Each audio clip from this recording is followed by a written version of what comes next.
오늘 우리에게 주신 하나님 말씀은 빌립보 1장 3절부터 8절까지 말씀입니다. 한 목소리로 읽겠습니다.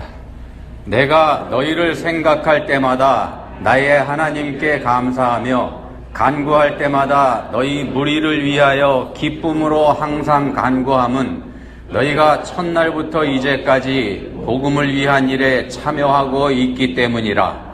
너희 안에서 착한 일을 시작하신 이가 그리스도 예수의 날까지 이루실 줄을 우리는 확신하노라. 내가 너희 무리를 위하여 이와 같이 생각하는 것이 마땅하니 이는 너희가 내 마음에 있음이며 나의 매임과 복음을 변명함과 확정함에 너희가 다 나와 함께 은혜에 참여한 자가 되게 함이라. 내가 예수 그리스도의 심장으로 너희 무리를 얼마나 사모하는지 하나님이 내 증인이시니라. 아멘. 프랑스의 루브르 박물관이라고 있어. 가보신 분들 많이 계시겠죠? 그 박물관의 대표적인 소장품 중에 레오나르도 다빈치가 그린 모나리자라는 그림 다 알고 계실 겁니다. 직접 가서 보신 분들도 계실 것 같고요. 이 그림은 루브르 박물관을 대표하는 그런 소장품 중에 하나였습니다만 원래는 루브르를 대표하는 그런 소장품이 아니었다 그럽니다. 110년 전인 1911년도에 이 그림이 도난을 당했던 적이 있습니다. 이 일로 인해서 루브르 박물관의 소장품 관리 실태가 어땠는지 언론을 통해서 매일 계속 보도됐고, 그러다 보니까 이제 이 그림이 덕분에 유명세를 타게 되는 그런 일이 있었다 그럽니다. 도난당하기 전에는 그냥 소장품 중에 하나였었는데 비로소 이제 그 가치가 제대로 사람들한테 인식이 되는 그런 계기가 됐었던 도난 사건이었다 그럽니다. 도난당했다는 사실이 알려지면서 소중함을 알게 됐고, 많은 사람들이 이 그림이 걸려 있었던 자리, 비었죠. 그 빈자리를 보기 위해서 루브르 박물관을 찾았다 그럽니다. 빈자리를 바라보면서 그 그림에 대한 그리움을 달래고 호기심을 채웠던 그런 일이 있었다 그럽니다. 오히려 사람들이 더 많이 가서 봤었던 모양입니다. 2년 반 만에 이 그림이 다시 제자리로 돌아옵니다. 다시 찾은 거죠. 자, 그러면 그때는 어땠을까? 그림이 없었을 때 많은 사람들이 가서 봤지 않습니까? 그림이 진짜 그림이 돌아왔고 이제 가치를 제대로 알았으니까 이제 더 많은 사람들이 와서 이 그림을 볼 거다 이렇게 기대를 했습니다만 안 그랬습니다. 예상이 보기 좋게 빗나갔는데 진짜 그림이 돌아오고 나니까 관람객 숫자는 오히려 줄어들었다 그럽니다.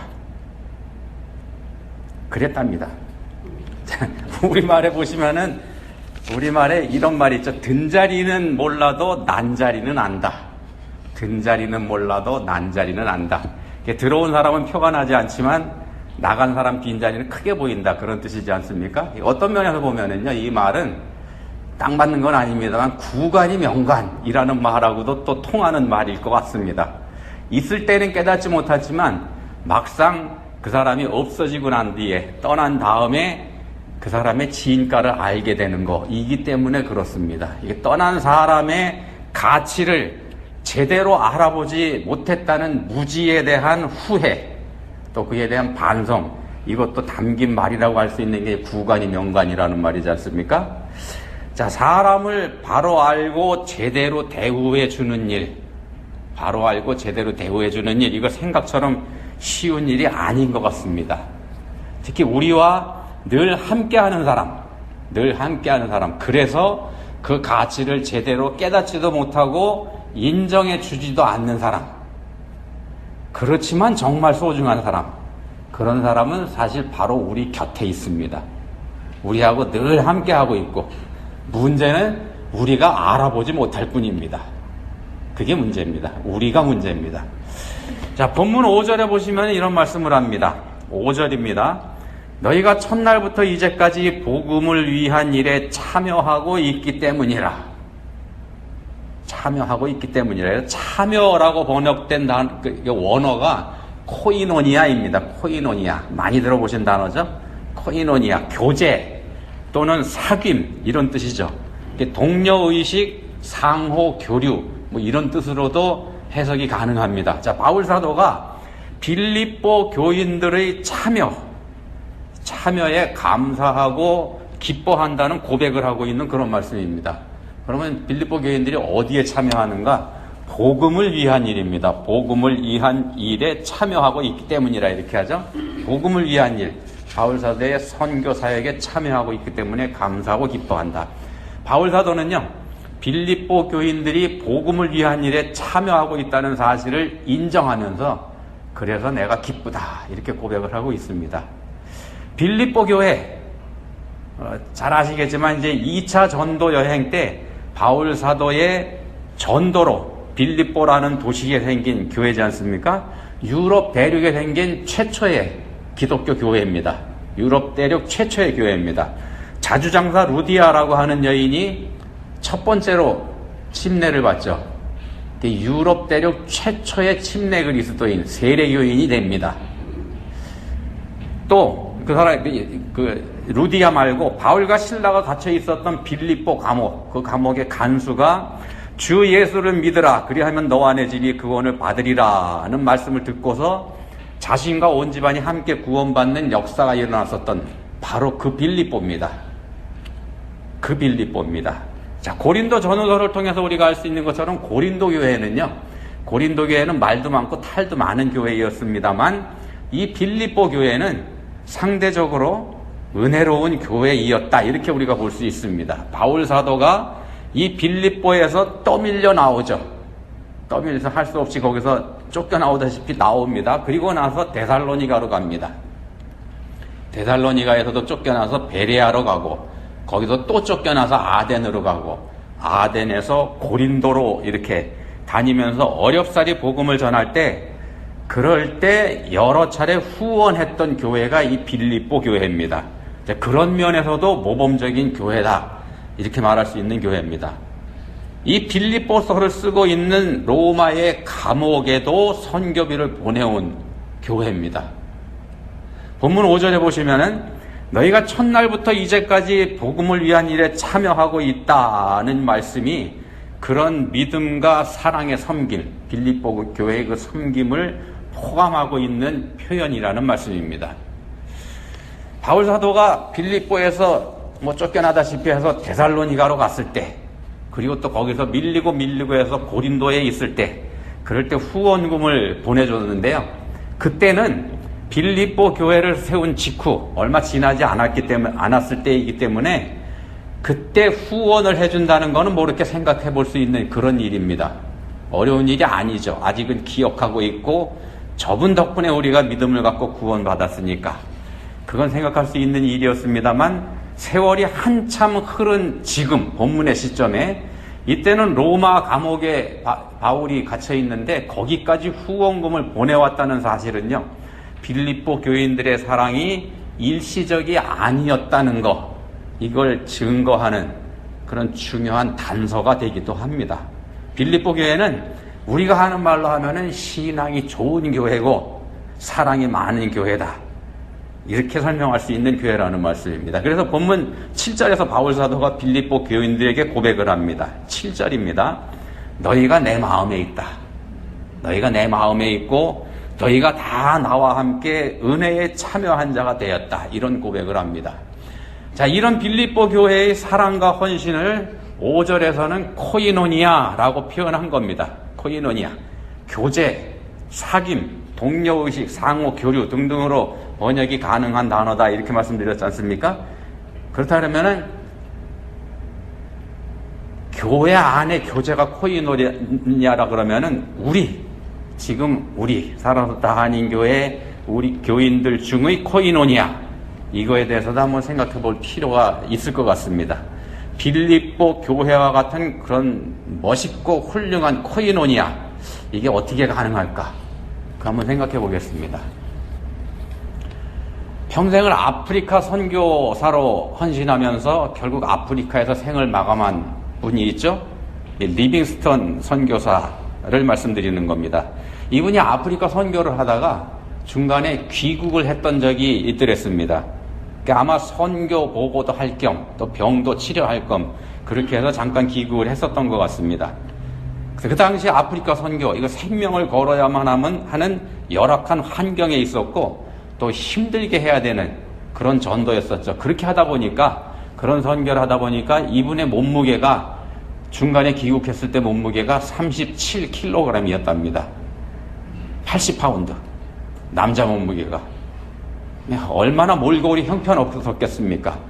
이제 오랜만에 리빙스턴 선교사를 만난 분들이, 아니면은 처음 보는 사람들도 다 마찬가지였겠습니다만, 위로하는 말이 거의 같았다 그럽니다. 뭐냐면은, 아우, 얼마나 힘드세요? 얼마나 고생이 되십니까? 이런 말로 위로를 해왔다는 겁니다. 질문이면서 위로이기도 하죠. 이 말에 대한 리빙스턴의 대답은 한결같았답니다. 뭐라고 대답을 했는가 하면은요, 고생은 없고요, 즐거움만 있습니다. 어떻게 이런 말을 할 수 있을까요? 몸무게가 반토막이 날 만큼, 반토막인지 3분의 1토막인지 모르겠습니다만, 그렇게 힘들고 어려운 상황, 또 생명을 위협하는 풍토병, 또 오히려 선교사에게 공포와 경계의 대상이 되는 선교 대상자들, 이런 환경 속에서 사는 사람의 입에서 나온 말이 그겁니다. 고생은 없고 즐거움만 있습니다. 고생은 없고 기쁨만 있습니다. 본문 빌립보서는요, 별명이 기쁨의 서신입니다. 기쁨의 서신. 본문 4절에도 기쁨이라는 단어가 등장합니다만, 이 빌립보서 안에 기쁨이라는 단어가 꽤 많이 등장을 합니다. 우리가 잘 아는 구절에 하나 있죠. 4장 4절에 주 안에서 항상 기뻐하라. 내가 다시 말하노니 기뻐하라. 이렇게 4장 4절에서 권하기도 합니다. 빌립보서의 주제가 기뻐하라 라고 할 수 있을 정도로 서신 전체에서 기쁨이 강조되고 있는 그런 책이 빌립보서입니다. 자, 이렇게 기뻐하라고 권하는 바울사도, 앞에서 말씀드린 것처럼 지금 감옥에 갇혀 있는 상태입니다. 감옥에 갇혀서 자유를 잃은 사도가 감옥 바깥에서 자유를 누리고 있는 교인들에게 권하는 말이 이겁니다. 주 안에서 항상 기뻐하라. 내가 다시 말하노니 기뻐하라. 자, 빌립보서는요, 우리 그리스도인들에게 항상 기뻐하라고 이렇게 권면하면서, 그러면 어떻게 그런 어려운 환경에서도 기뻐할 수 있는지 그 비결을 알게 하는 서신이기도 합니다. 리빙스턴 같은 사람이 그 비결을 깨달은 사람이고, 그 깨달은 비결을 대로 삶을 살았던 사람이기도 합니다. 지난주에 우리가 살펴봤었던 창세기 요셉, 또 그런 사람이죠. 구사일생으로 겨우 생명을 건지긴 했지만 노예로 팔려가는 끔찍한 경험을 하지 않습니까? 그런 끔찍한 상황에서도 이곳에 하나님이 나를 보내셨나이다. 하나님이 나를 이곳에 보내셨나이다. 이렇게 고백할 수 있었습니다.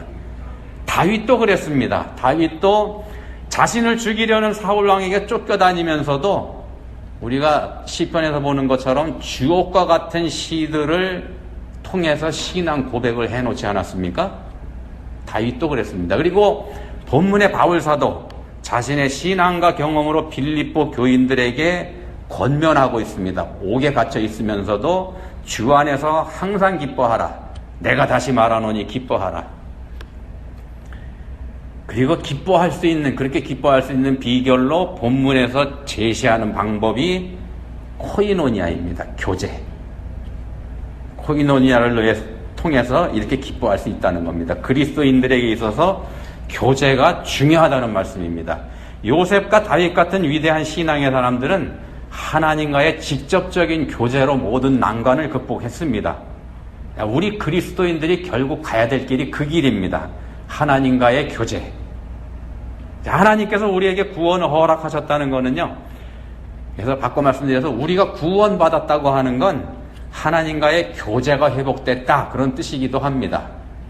에덴에서의 범죄로 원수가 된 하나님과 우리 사이에 화목이 이루어지고 원수 관계가 청산되는 동시에 오히려 우리가 원수였던 우리가 하나님의 자녀요 하나님의 상속자가 되는 놀라운 변화가 일어난 게 구원이지 않습니까?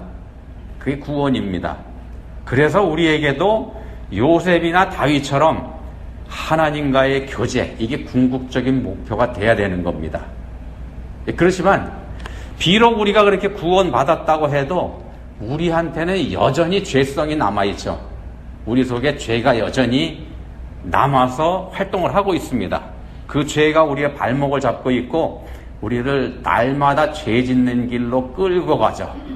날마다 죄 짓는 길로 질질 우리를 끌고 갑니다. 우리에게는 그래서 하나님과 교제하는 것보다는 세상의 죄된 삶과 교제하는 게 훨씬 더 쉽습니다. 그게 우리의 형편입니다. 하나님과의 교제보다는 죄 짓는 게 더 쉬운 것, 그게 우리의 형편입니다. 잠깐만 긴장을 풀면 죄의 길로 빠져버리는 거 어렵지 않습니다. 금방 빠져버립니다. 우리 주변에 유혹과 위험이 항상 도사리고 있습니다. 그래서 우리에게 중요한 또 다른 교제, 코이노니아가 있다는 말씀입니다. 하나님과의 교제 말고 바로 성도들 간의 교제입니다. 서로 돕고 서로 격려하면서 서로 사랑하는 것. 성경에서 성도의 교제, 성도 간의 교제, 이거 강조하지 않습니까? 예수님도 말씀하셨죠. 하나님 사랑, 그 다음에 이웃 사랑. 성도 간의 교제입니다. 그 첫 번째가. 그러니까 하나님을 사랑하는 사람이라면, 사랑하는 사람이라면 당연히 그 하나님께서 사랑하시는 사람, 사랑하는 거 맞기 때문에 그렇습니다. 하나님을 사랑하는 사람이 하나님께서 사랑하시는 사람을 사랑하지 않으면 이상한 거죠. 성도 간의 사랑이 교제, 코이노니아입니다. 굉장히 중요한 겁니다. 그렇지만 쉬운 게 아니죠. 죄한테 매일 질질 끌려다니는 우리 입장에서 우리 힘만으로는 안 됩니다. 죄가 워낙 힘이 세기 때문에, 우리 힘만으로 안 되기 때문에 그래서도 교제를 해야 되는 겁니다. 전도서 4장 12절에서 말씀합니다. 한 사람이면 패하겠거니와 두 사람이면 맞설 수 있나니 세 겹줄은 쉽게 끊어지지 아니하느니라. 성도의 교제, 성도 간의 교제, 이거 아무리 강조해도 지나치지 않습니다. 귀에 못이 박히도록 서로 사랑하라, 이렇게 우리가 날마다 외쳐도 지나치지 않는 건데, 그렇게 날마다 귀에 못이 박히도록 외쳐대도 되지 않는 게 또 이거이기도 합니다. 어렵다는 얘기죠. 쉬운 길은 없을까? 예를 들어서 설명해 드리겠습니다. 하와이에 보시면 키우아이라는 섬이 있습니다. 가보신 분들도 아마 계실 것 같습니다. 지금은 관광지이니까. 지금은 관광지입니다만 1950년대 중반, 그때는 이 섬의 주민의 70%가 범죄와 마약과 불우한 환경에 있을 정도로 취약한 곳이었다 그럽니다. 70% 이상이 인생의 실패자들이었다는 말씀입니다. 그래서 소아과 의사, 정신과 의사, 사회복지사, 심리학자 등 일군의 학자들이 팀을 꾸려가지고 야심찬 실험과 연구를 이 섬에서 하기 시작을 합니다. 어떤 실험이냐면은 1955년생 아이들 833명을 어른이 될 때까지 추적해 가기로 합니다. 아이 때부터 어른까지 갓 태어난 아이들이 자라서 성장하는 과정을 추적해 가기로 합니다. 대단한 연구죠. 왜 이걸 추적을 하는가 하면은 어떤 요인이 사람을 사회 부적응자로 만들고 삶을 불행하게 만드는지 이걸 연구한 겁니다. 뭐가 그렇게 만들어가는지. 주민의 대다수가 일반적으로 봤을 때 실패한 사람들이니까 거기서 자라는 그 사람들의 아이들도 분명히 그렇게 될 거다는 전제를 가지고 이 섬을 선택한 겁니다. 이 섬을 선택한 이유가 그겁니다. 거의 다 실패한 사람들이기 때문에 이 사람들의 아이들도 실패할 거다. 그 원인이 뭔가 찾아보자 이겁니다. 결과는 실망스럽지 않았습니다. 무슨 말씀인가 하면은 문제 가정에서 자란 아이가 문제아가 되는 비율이 학자들이 예상했던 대로 높게 나왔다는 겁니다. 엄청 높게. 근데 그 중에 한 심리학자가 좀 다른 생각을 합니다. 그 중에서도 문제가 있는 섬이지 않습니까? 전체적으로 다. 근데 그 중에서도 또 문제가 많은 가정, 진짜 문제가 있는 가정의 아이들 201명을 따로 추립니다. 833명 중에 201명. 그리고 이 201명의 아이들이 18살이 됐을 때 어떻게 됐는지 그걸 연구했더니 201명 중에 72명의 아이들, 3분의 1 정도 되죠. 72명의 아이들이 정상적인 삶을 살고 있다는 사실을 발견하게 됩니다. 실패자가 아니고요. 그 중에 한 아이는 미국의 최상위 그룹에 해당하는 훌륭한 젊은이로 자라있더랍니다. 18살인데 인류대학에 합격해가지고 그런 사람이 나오더라는 겁니다. 자, 이 학자는 이 아이들이 다른 사람에 비해서 회복 탄력성이 매우 높았다고 분석을 합니다. 회복 탄력성이라는 말을 이 사람이 만들어냅니다. 새로운 용어가 나온 겁니다. 무슨 뜻이냐면 원래 제자리로 돌아오는 힘, 시련이나 고난을 이겨내는 긍정적인 힘, 이렇게 풀이할 수 있는 단어입니다. 우리말로 쉽게 얘기하면은요, 맷집입니다. 맷집. 얻어맞아도 쓰러지지 않는 거. 좀 점잖게 표현하면은 위기 대응 DNA, 이렇게 표현할 수 있는 말입니다. 회복 탄력성.